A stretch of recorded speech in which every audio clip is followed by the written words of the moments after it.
melaksanakan praktek coaching sebagai tugas demonstrasi kontekstual modul 2.3. Perkenalkan, saya Dwi Isfanti sebagai observer. Saya Naneng Primawati sebagai coach. Saya Aris Nasika sebagai coach.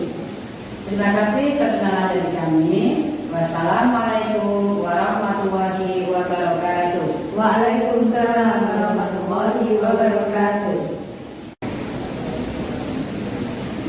Assalamualaikum Bu Neneng. Waalaikumsalam Ibu. Apa kabarnya Bu Neneng pagi hari ini? Alhamdulillah sehat Ibu. Alhamdulillah sehat Bu ya. Ya.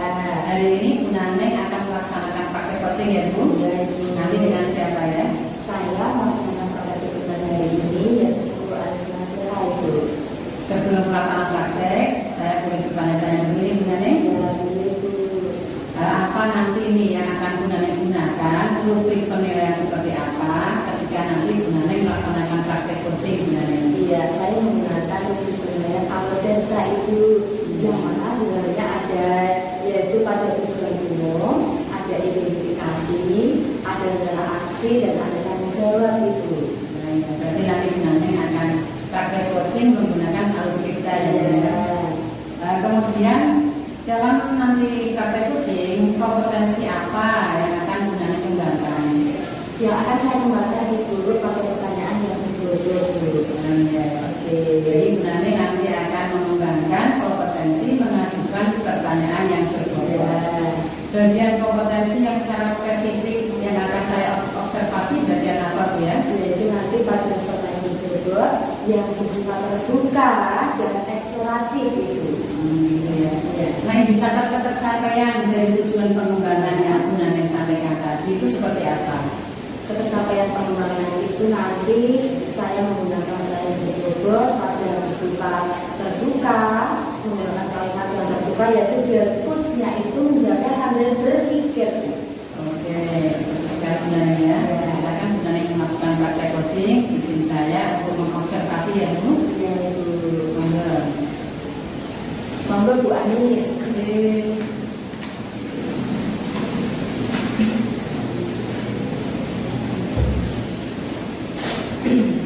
Assalamualaikum Bu Anis. Salam Bu Neneng. Ya, selamat pagi buat panjenengan Bu Anis. Selamat pagi juga. Ya, apa Bu Anis pada pagi ini bagaimana? Alhamdulillah sehat Bu Neneng. Bagaimana dengan Bu Neneng? Alhamdulillah sehat Ibu. Dari pertemuan hari ini ya Bu ya, kira-kira ini Bu Anis mau ada rencana pertemuan kita pada hari ini itu apa rencananya kira-kira? Begini Bu Neneng, saya itu mempunyai sedikit masalah dari sekolahnya Bu ya. Peserta didik saya itu masih terbawa dalam situasi pandemi itu. Jadi mereka itu masih berleha-leha dalam mengerjakan tugas. Karena kan dalam pandemi kita mengirimkan tugas melalui grup WA, kemudian karena tugas tidak langsung dikirim. Nah, karena apa? Karena kan anak harus membuka WA dulu, kemudian baru mengerjakan. Nah, seperti itu masih anak-anak bawah di pembelajaran tatap muka ini. Jadi mereka setiap ada tugas itu tidak langsung mengerjakan. Seperti itu. Ya, jadi pada keadaan sekarang ini anak-anak walaupun kita sudah melaksanakan pembelajaran tatap muka, namun dari kebiasaan mereka yang kemarin sudah terbiasa menggunakan pembelajaran jarak jauh ya Ibu, sehingga masih terbawa sampai sekarang dan begitu ya Bu Anis ya. Terus kira-kira tujuan dari pertemuan kita itu nanti apa Bu? Harapan saya peserta didik saya ini dalam belajar itu lebih semangat, kemudian dalam mengerjakan tugas juga sama istilahnya zaman sekarang itu becek gitu ya, langsung mengerjakan tapi hasilnya juga maksimal gitu. Ya Bu ya, harapan Bu Anis anak itu bisa istilahnya cekak-cekak Betul sekali. ya, tidak terbawa dengan kebiasaan mereka misalnya di rumah ya Bu ya.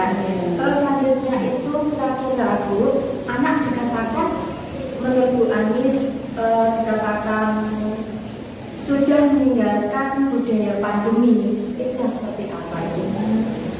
Jika anak-anak tersebut sudah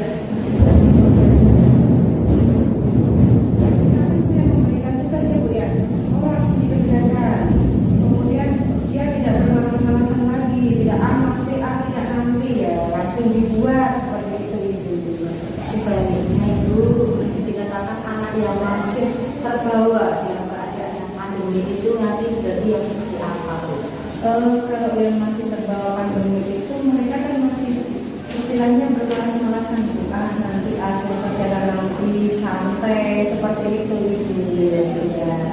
Anak masih santai karena dia itu berpikirnya masih seperti keadaan dia di rumah gitu ya. Menurut Ibu dari skala kalau dikasih nilai angka 1 sampai 10 anak-anak kita itu posisi di mana? Masih jauh sekali Bu, di posisi 5. Masih di posisi 5. Jadi kita harus kerja keras, berupaya, berjuang bagaimana anak itu iya Ibu. Oke, adakah hambatan-hambatan yang Ibu hadapi selama ini Ibu?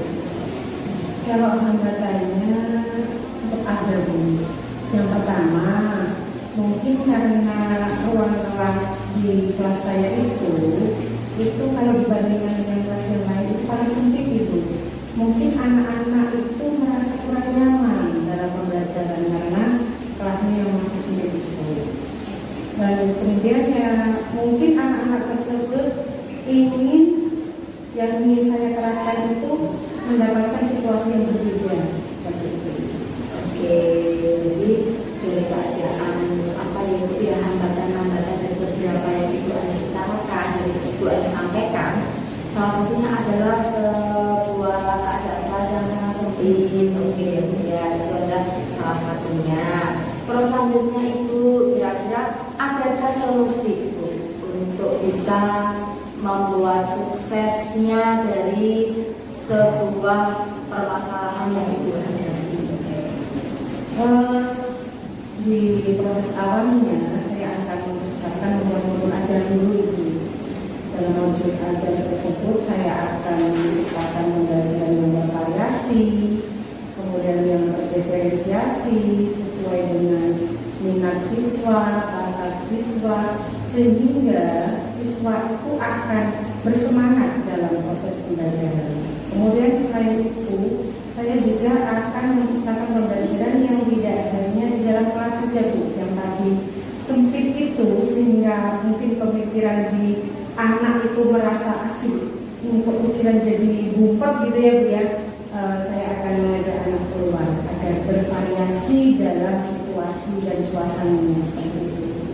Oke, itu ada beberapa solusi yang mungkin rencana kehidupan bisa kita laksanakan ya Bu ya.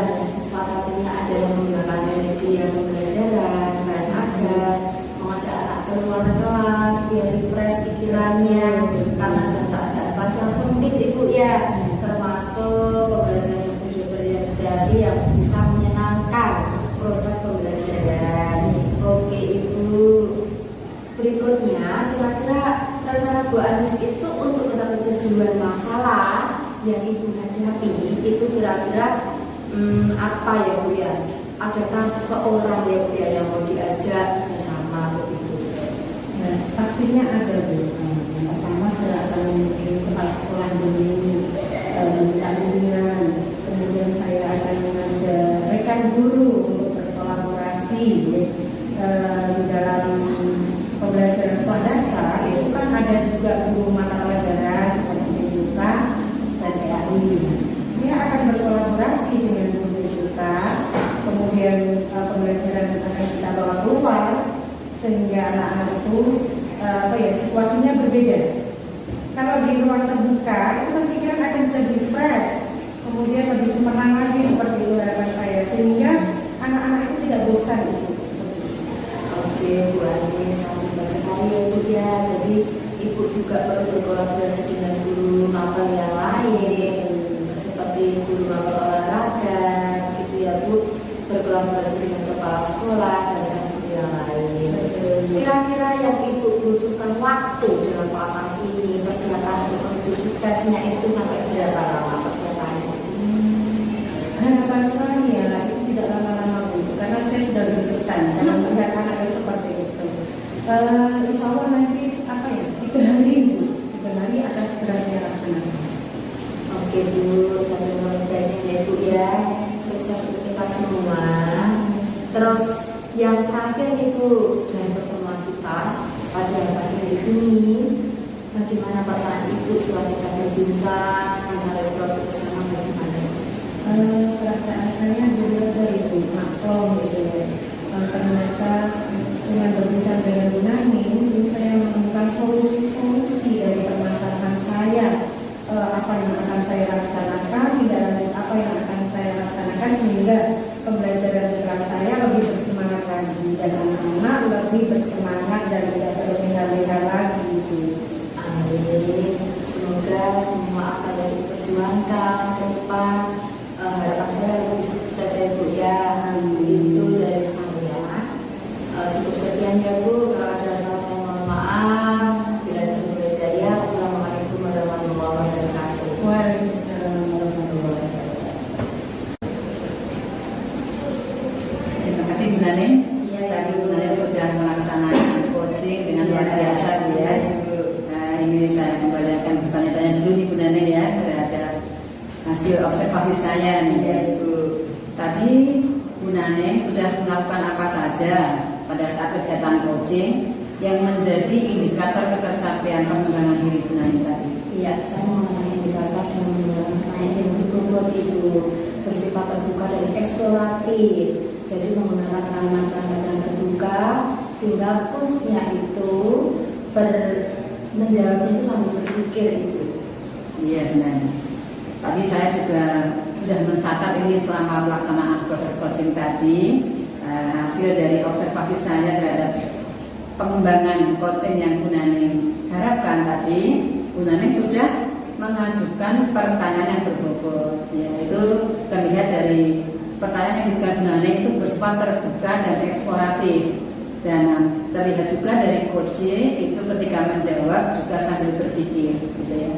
Jadi indikator ketercapaian Bu Nani sudah tampak dari hasil observasi saya.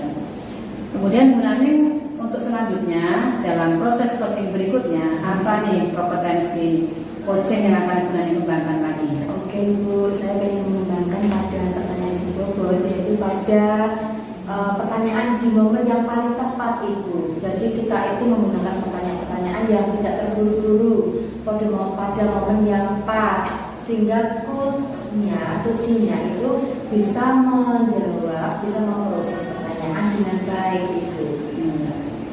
Terima kasih Bu Nani ya, luar biasa hari ini sudah melaksanakan praktek coaching dengan baik sekali. Sudah selesai ini praktek coachingnya Bu Nani. Saya ucapkan terima kasih. Semoga sukses semuanya Bu ya. Assalamualaikum warahmatullahi wabarakatuh. Waalaikumsalam warahmatullahi wabarakatuh.